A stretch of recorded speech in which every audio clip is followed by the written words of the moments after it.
Hello, sewing people of the internet. This is not a tutorial.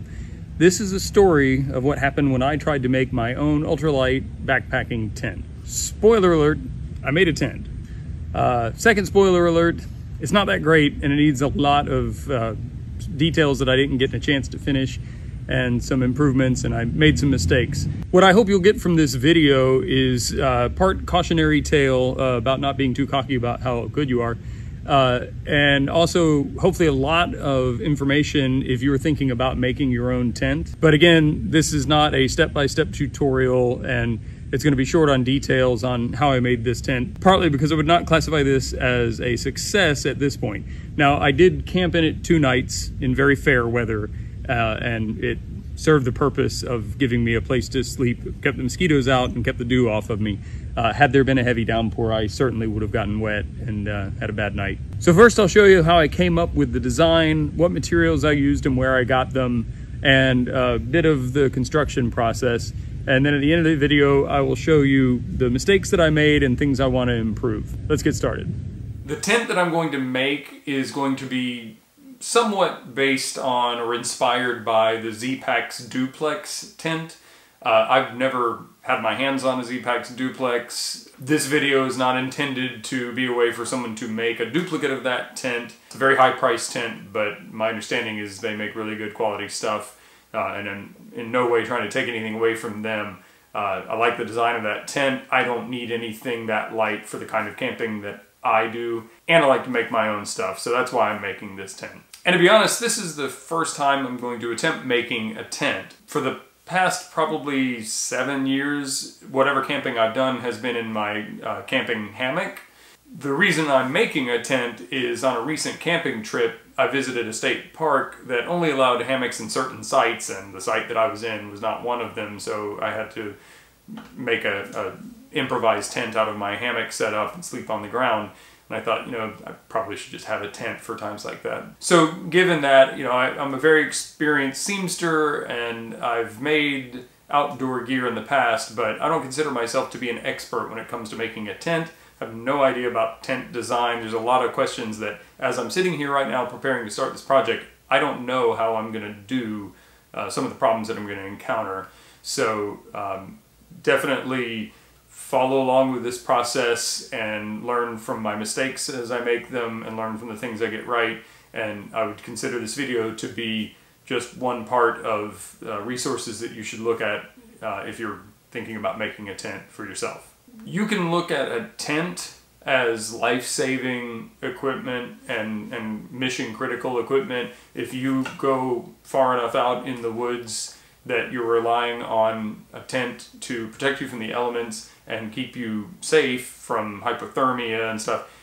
You know, this is an important piece of gear. So that said, if you decide to make your own gear inspired by me making a tent and it kills you, well, that's on you, not on me. If you don't know what you're doing and if you don't feel confident that you have all the knowledge necessary to accomplish that goal, please seek out professional guidance or buy professionally made gear. Just know that, like, just because, you know, a tent may not seem like it's all that important, if you're cold and wet and you need to get out of the elements and you built a leaky tent or something that blows down the first breeze, you're not going to be a happy camper. So proceed with caution and at your own risk. Let's talk about the materials that I'm going to use for this project. All the materials for this project were provided by Ripstop by the Roll. If you're not already familiar, Ripstop by the Roll is an awesome source for materials that you would use in outdoor projects like this tent or hammocks, backpacks. They have a wide variety of fabrics for a lot of uses. I'll have links to Ripstop by the Roll's website and the materials that I used in this project if you want to check those out. Those are affiliate links, so if you make a purchase through those links, then I'll get a little kickback at no cost to you, and that helps the channel, so thank you. One of the reasons I was excited to work with Ripstop by the Roll on this project is they have an awesome website that allows you to search for materials based on your intended use. So I went on their website, searched for materials that would be suitable for a tarp, for the fly of my tent, and materials that would be suitable for the ground, the bathtub floor, ground sheet section of it. and for mesh and all the different stuff. It was very easy for me to figure out which materials from the dizzying array of materials they offer that work best for my intended purposes. It's really helpful. So for this project, I used Gutermann Mara 70 thread, and on my machine I used a Singer 201 for the sewing machine. We'll talk about that in a little bit. And I used either size 70 or size 80 needles. I actually broke a needle or two during this process, and I'm not really that great about being selective about needles, but I'm pretty sure it was a size 70 and a size 80. The zippers I'm using are YKK continuous coil size number 5, and I used double-sided zipper pulls so I can open the tent from the inside and the outside. I thought that would be handy. The mesh part of the tent is no seam mesh in olive drab, and I ordered 10 yards of that. That left me quite a bit left over, but I intend to use it for some other projects. For the bathtub floor, I used 1.6 ounce Hyper D in olive. And I ordered 4 yards of that, and that was enough. And again, there's a little bit left over for maybe some small projects. And then for the tarp or the rain fly part of the tent, and also for the privacy flaps that I put on the inside, I used 1.1 ounce Sil Poly, that's silicone impregnated polyester. I originally ordered 6 yards of this because I'm an idiot, and then I ordered another, I think, 6 or 7 yards. And because I made some mistakes, I actually need to order some more. We'll talk about that later in the video. For the tent that I ended up making and the way I ended up making it, probably 10 yards would have been enough if I didn't make any mistakes. And this has nothing to do with this particular project, but another cool thing that Ripstop by the Roll offers is custom printing. So the piece of fabric you see behind me is some 600D Airwave that I ordered from Ripstop by the Roll, and that was printed from a print of this original Dutch pour painting that I did. And eventually I'm going to cut this up and make some stuff out of it, but right now it's just hanging on the wall. There's a really cool feature if you're going to be making something and you want to really make it unique and you have, you know, some original artwork or imagery or something. Their capabilities are pretty amazing, so check that out. All right, now let's talk a little bit about the design of the tent. So before we start cutting or sewing anything, we need to know what we're going to make and have some kind of a design. And I've been sketching away at this for several months now, trying to, you know, hone down to a final design. And by the way, I frequently get questions asking if there's a pattern for something that I've made. The answer is almost always no. I pretty much always build stuff kind of from scratch. And I don't often duplicate things. I think there's value in being able to just go from something in your head to making something without having to make a pattern or have a physical pattern to work from. So, no, there's not a pattern for this. There are commercially available tent patterns that are kind of similar to this style of tent, and you could certainly start with something like that if you choose to.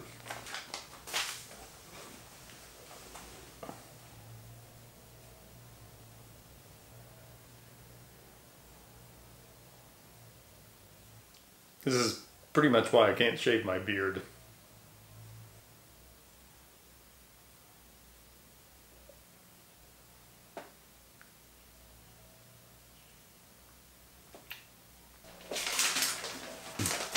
Right, so I started making some sketches and using some dimensions I got from watching reviews of the Z-Packs Duplex and maybe some other tents online. I came up with a materials list and kind of figured out where I was going with this. But basically, this is where I ended up. So the tent I'm going to make is a non-freestanding double wall tent. Non-freestanding meaning that it's going to rely on trekking poles to be the structure to hold it up. If it's not staked out and tied down, it won't stand on its own. Like a hoop style tent with the bars that you kind of bend and clip it to and it can stand up without being staked down is a freestanding tent. That's not what I'm making. And mine is going to be a double wall, meaning that there will be a separate mesh inner tent and an exterior tarp to cover it for rain protection. The Z-Packs Duplex is an example of a single wall tent, so the exterior or the rain fly or the tarp is the wall of the tent. I live in Florida. Most of my camping is either in Florida or in the East Coast, and condensation is pretty problematic here. It's very humid. So a double wall tent will give me potentially more ventilation to reduce condensation, and that condensation should mostly stay outside of the mesh tent. That's my hope anyway. And theoretically, I could use either just the tarp or just the mesh tent. If there's no chance of rain and I wanted to just sleep under the stars but have bug protection, I could use just the mesh tent. Or if for some reason I wanted to set up just the tarp, maybe for shade or something, I could do that. With these dimensions in mind, we can get started cutting some material. Hey, nope.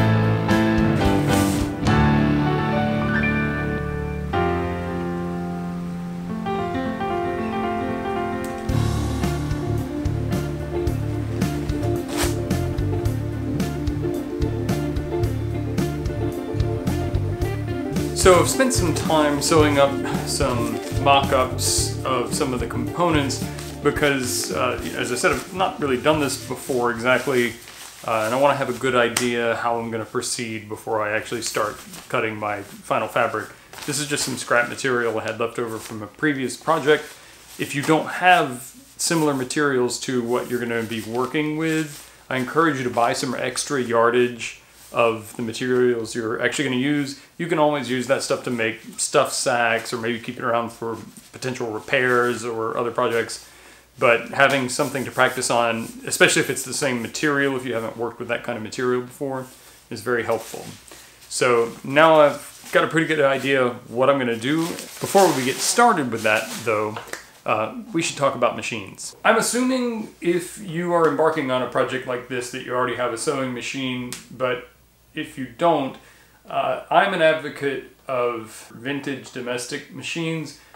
For me, I mean generally machines built before 1970 or so. That's not a hard line. There are plenty of good machines built in the 1970s and later, probably including modern machines, although I'm not particularly fond of any modern machines. But for the kinds of materials we're working with, any domestic machine should work fine. I also have a lot of walking foot machines, both portable and industrial machines, and I tend to use those most for the other kinds of sewing projects I tend to do, but for this ultralight backpacking stuff, that really doesn't work that well. You probably could make it work, but you're better off with a domestic sewing machine. If you don't have a sewing machine, you can pick up old machines for quite little money at thrift stores and garage sales and your mom's attic and things like that. And I would suggest spending as little money as possible. I did a video on the values of sewing machines recently, and I've seen some just crazy asking prices from people who don't know what they have and think that they're worth a lot more than they are. So, you know, shop around and don't spend a lot of money. In my case, I have some Singer 201s. The Singer 201 is widely regarded as one of the greatest sewing machines ever made, and so I'm not going to use this one, I'm going to use this one.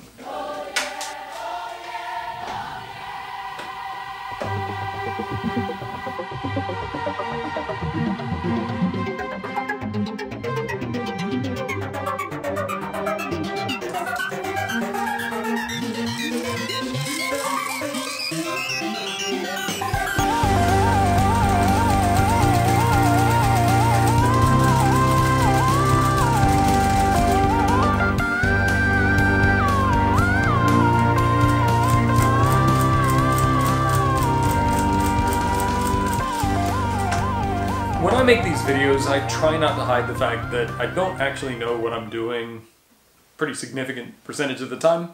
So I'm not doing this on purpose, but I like to share this kind of stuff because maybe I'm not the only idiot out there. So I forgot to order zipper sliders for my project. Kind of need them because I want the zippers to open and close. So I had to order some more, double-sided zipper sliders for number 5 YKK coil zippers. Aren't necessarily something you're going to have available at your local fabric store, depending on where you live. You may live in a big enough city where you might have a source for that, but I don't. So I have to order them, and that means, it's at least a couple of days before I will see them. So I don't have time for all that. So I'm going to raid my hammock for its zippers. I knew that was a bad idea. I'm going to raid my hammock for its zippers. I can put them back on when, or just put new ones on when I get the new zippers. If this all goes to plan, I have a camping trip that I'm trying to get this tent finished for, and if I finish the tent, then I don't need my hammock for that trip. And if I don't, then I guess I better put the zippers back on. But anyway, let me grab these zippers.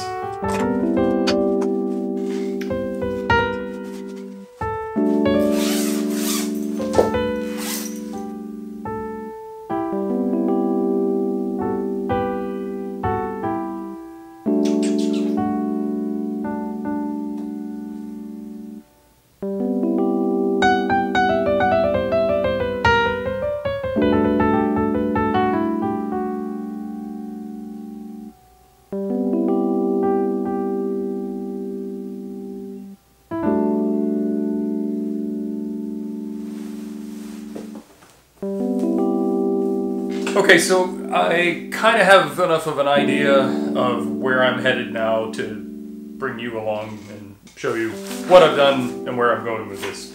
So I'm working on the net tent, the interior tent part first, and then that way I can make the tarp afterwards to make sure that the tarp fully covers it, because the whole point of it is to keep rain out of it, so I don't want to end up making it too small. I've done some work to the bathtub floor portion of the mesh tent, and that is made out of a material that I'm blanking on right now, but I'll put it in text here. And I've cut that, I think it's 100 inches long by the roll width, which was like 58 or 59 inches. And then I cut out 8-inch pieces out of each corner. And then I've sewn a double fold hem on each of those long edges. I didn't put a hem in where the cutouts were cut out because that'll be incorporated into the seam, and you'll see that later. So for now, that's all I can do on the floor. For the sides of the tent, I've made a triangle that's 37 inches high at the peak, and it's 84 inches wide on the base. And that's the length of what will be the finished bathtub floor. And there's one on each side, and each one gets a zipper sewn in. And I'll show you some detail of how I sewed the zipper in. What I've done now is I've kind of just eyeballed the first zipper, and then I've placed the second piece of mesh on top of the one that has the zipper in it, and traced over the zipper so I could put the zipper pretty much in the same place. If it's not exactly perfect, you're never going to be able to tell in the scope of a tent. But I wanted them to at least look like I did it on purpose, so I tried to make them look the same. Before putting the zipper on the second piece, I also sewed a double fold hem into the bottom of that piece. I did not do that on the first piece and had to do a little bit of seam ripping to move the zipper out of the way so I could put that hem in, because I really wasn't sure how I was going to join the mesh to the bathtub, the floor. And just to make it easy on myself, I've decided to just put a roll hem on everything, and that way I have a couple of options to put it together and still have a finished no raw edges seam. So the next thing I need to do is put the zipper in this piece. I'll show you how I do that. So to sew the mesh to the zipper, I've got the zipper with the teeth facing up, and I'm going to put the face of the mesh that will be facing outside face down on the zipper. I'm going to sew this down first and then fold it over and sew it down again. At least that's the plan. Huh. You're a good boy. My Singer 201 has a pretty narrow foot that works perfectly. I don't need to use a zipper foot to do this. I don't really use a zipper foot very often for the zippers that I use. They have a pretty broad tape, but if you find you need a zipper foot, you could always put one on your machine.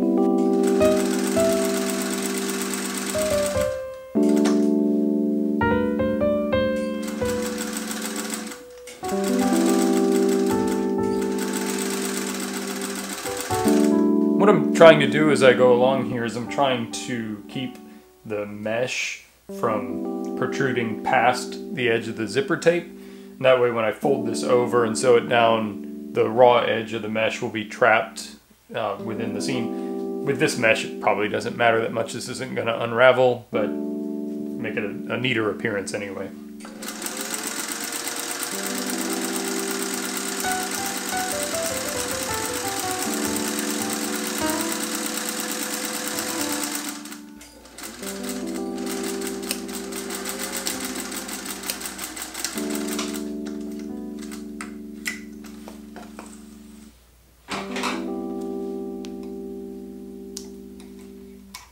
When I prepped this piece of zipper, I cut it a little bit too long. It would have been smart of me to just leave this all in one piece. I've got another 15 or 20 feet of zipper that this was attached to. And then I could just cut it off exactly where it needs to be. It's a little bit wasteful to cut this off. I'm sure I could find some use for this piece of zipper at some point. But it probably would be better not to do that. However, I'd rather cut it too long than cut it too short. So if you do have to cut a piece off of a roll or whatever, definitely better to err on the side of caution. If it was an inch too short, you'd be wasting a lot more time ripping that out and making a new piece. Now I'm going to go back to the end where I started, and I'm just going to flip the mesh over, and I'm going to run a line of stitches down pretty close to the edge of the tape.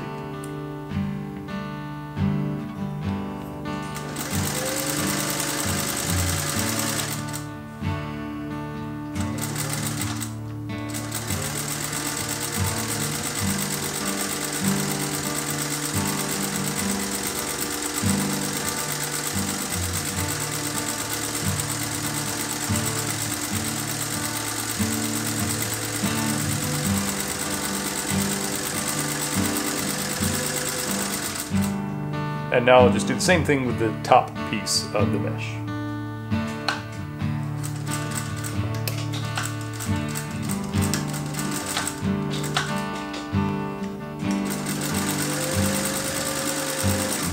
So I've almost gotten to the end here, and I realized that this top piece was coming out too long.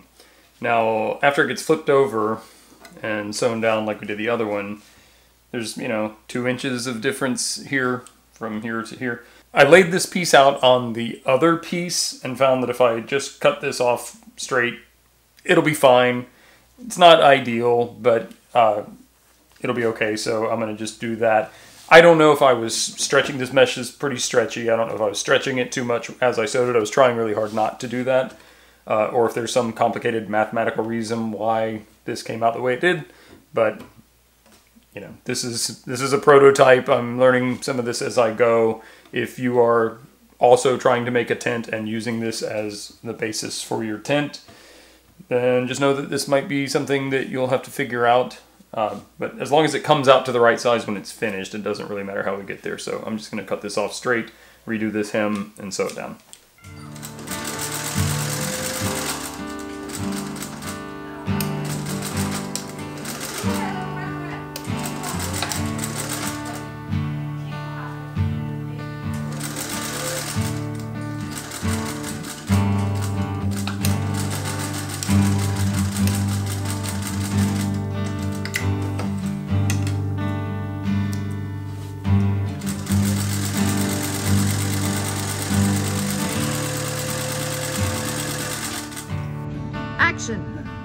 So if you watch my channel a lot, you'll know that a lot of my sewing I do in my workshop, but I'm intentionally doing this project at home because I want it to be clear that you can do this kind of project at home. You don't have to have professional tools necessarily. If you don't have a hot tub, you could use your dining room table or just lay this out on the floor. I don't have my big yardstick that I usually use at work, so I'm just using a random piece of lumber. These are the end panels for the mesh tint, and I just need to mark these out so I can cut them. In my case, these are 56 inches by 43 inches. So even though this is kind of a large project, you don't necessarily have to have a giant table or specialized tools to accomplish it.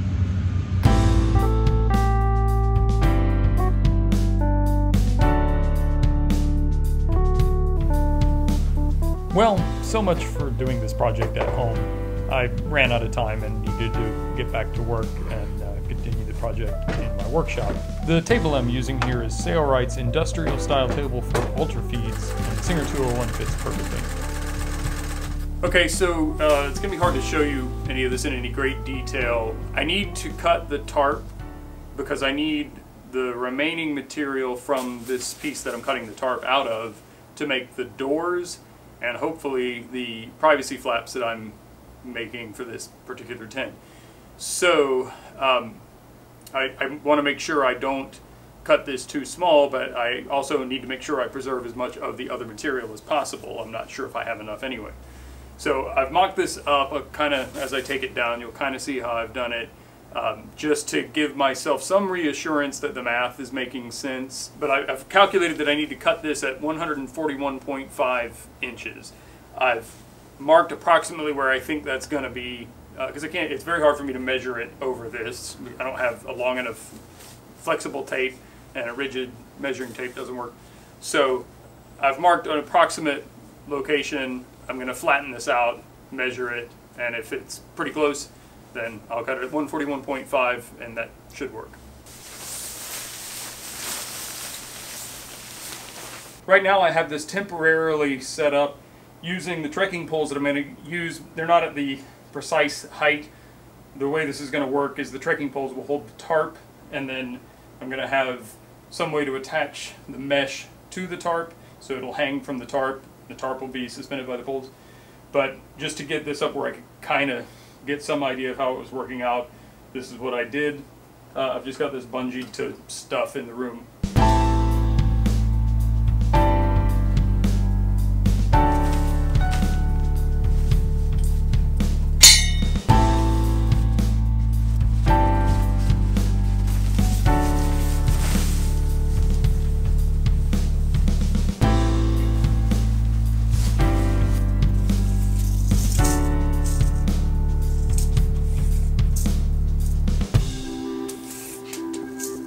So I just have to show you, I took a guess at where 141.5 inches would line up. I'm apparently quite good at guessing. Okay, so a lot of steps have happened, and I just kind of want to show you where I am right now. It'll make more sense when I show you when the tent is finished. Where I am now is I have the floor, I have each end panel and side panel of the mesh section sewn to the floor, and now I'm going to sew up the seams from the cutouts in the floor, where I'm going to join those together to make it a bathtub floor, and I'm just going to sew all the way up to the top and then sew the top seam where they all meet. It's getting so big that it's difficult for me to show you a lot of the sewing steps and have it be anything more than just me sitting in a sewing machine. But I'll show you when we get to the completed mesh tent, and hopefully that will make more sense. By the way, it's 7:20 p.m. and just today I've been working on this since about 10 a.m.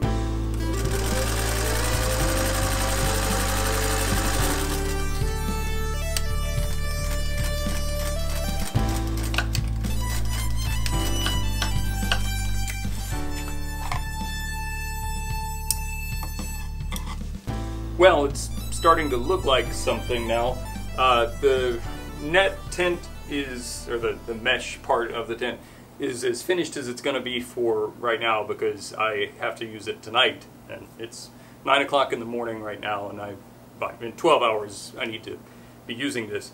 Oh, and there's 4 hours of driving in between, so I don't have that much time.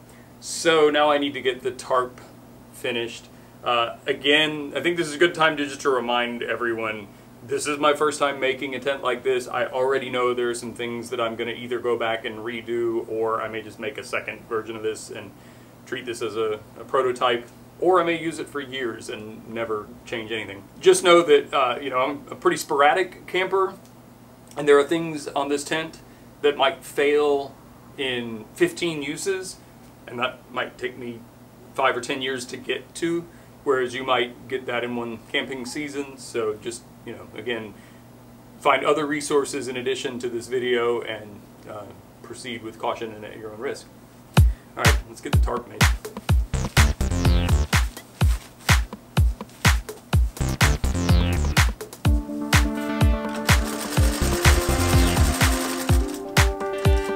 We ended up arriving at the campsite after midnight, so the first time I ever set the whole tent up was in the dark and in a hurry. But I survived the night and even managed to move the tent to the second campsite the next night.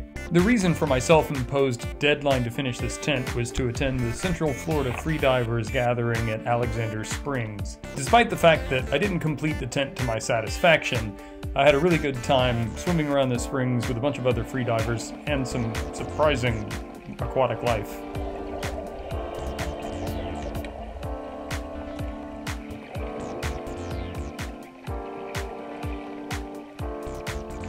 Now let's take a deep dive into the mistakes I made. See what I did there.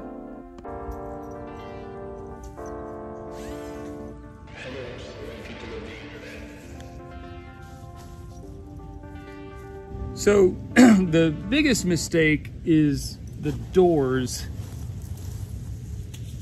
I didn't put toggles on yet. That's just one of the many details that I haven't got to. But the way these doors are supposed to work is they get rolled up when they're not in use, which would be most of the time for me. I'll only have them out if it's raining or other inclement weather. But they're supposed to stake to this guy line that goes from the pole here. And as you can see, I hopelessly miscalculated how this is supposed to go. And I'm pretty sure I know why. I calculated this from a point about here and cut the triangle to that shape, but I didn't think about the fact that when I sewed this to this piece when it was straight and then it gets bent like this, then the line that was here goes to here. So I've got to recalculate that, and I'm out of this material now. I don't have enough to make new doors, so that's going to have to wait. But that's one mistake.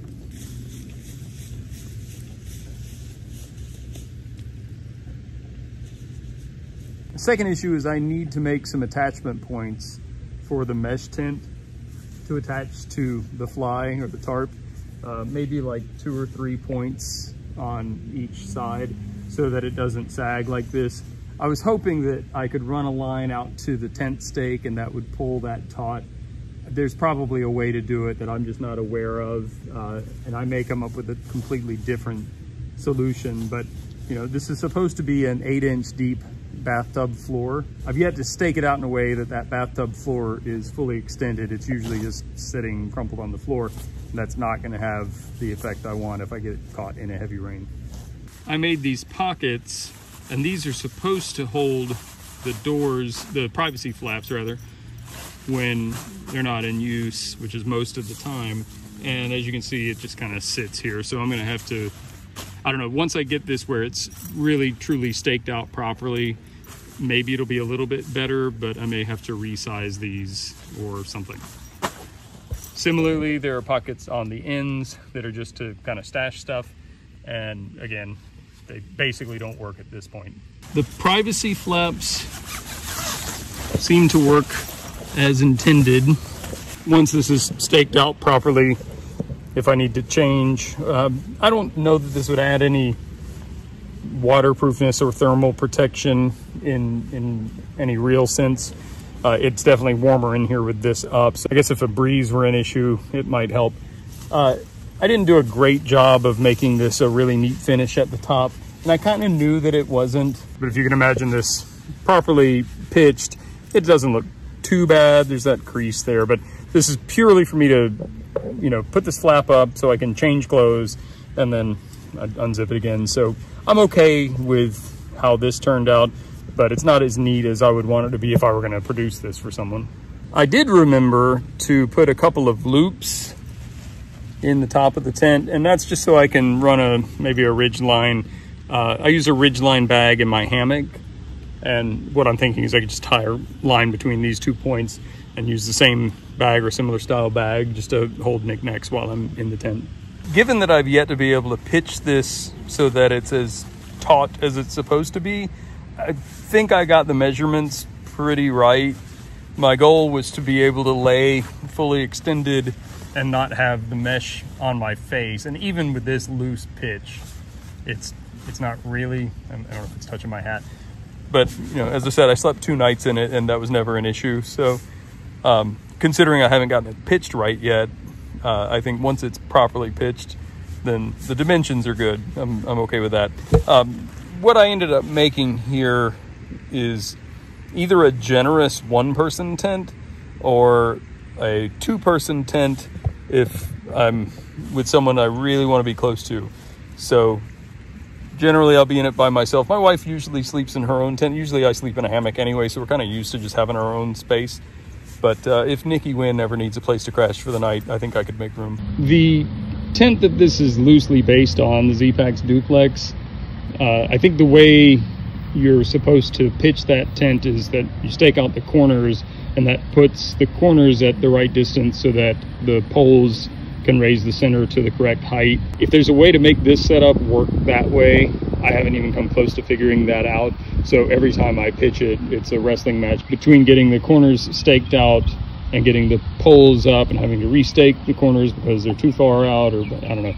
So, you know, I'm very much learning this again. I've never had a tent like this, so this is all a learning experience, but the staking process is definitely something that I hope to improve.